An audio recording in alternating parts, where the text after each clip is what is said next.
Truk Lagoon is world famous for wreck diving, and of all of the Japanese ships that are sunk there, only 3 are warships. There's 2 destroyers and 1 submarine. Now the really interesting thing is the Allies only sunk the 2 destroyers.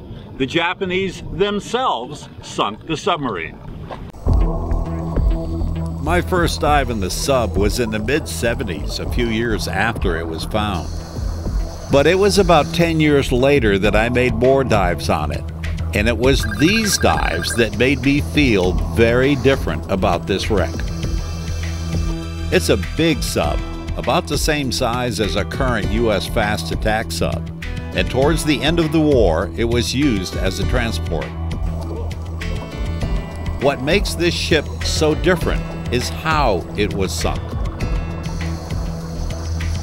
In April 1945, submerging to avoid damage from an inbound bombing raid, a key valve either got stuck or was never closed, and the entire control room flooded. Over the next 48 hours, many attempts were made to raise the sub, but the flooding was too extensive. And the remaining crew members who were still alive in the aft compartment slowly suffocated.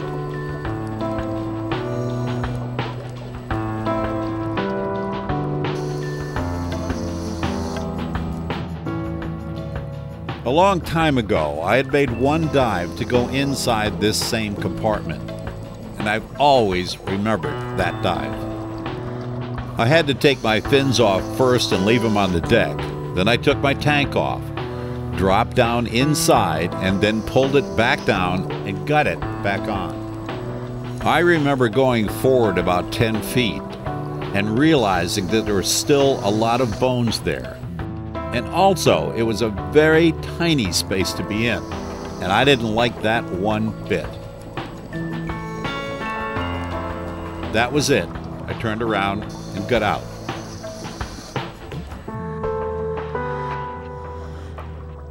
After they realized that they couldn't get anyone out, the Japanese depth charged the sub in an attempt to destroy it.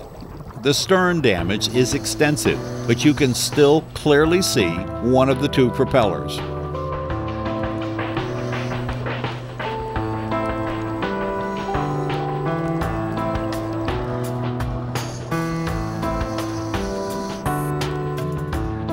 Most divers going to Truk don't visit the I-169, probably because it doesn't have any passageways or engine rooms to go in.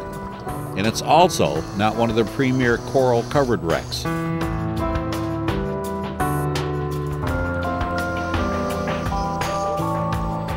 As you head back to the midsection, there are schools of rainbow runners and other fish that are constantly moving all over the wreckage.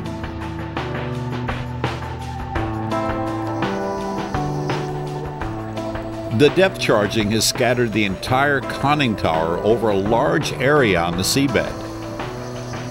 But on closer inspection, you can see the periscope shafts are embedded into the sand.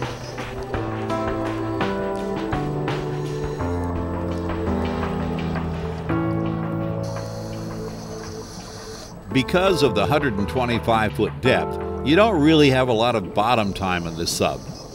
But you can easily cover the entire length of it on one dive.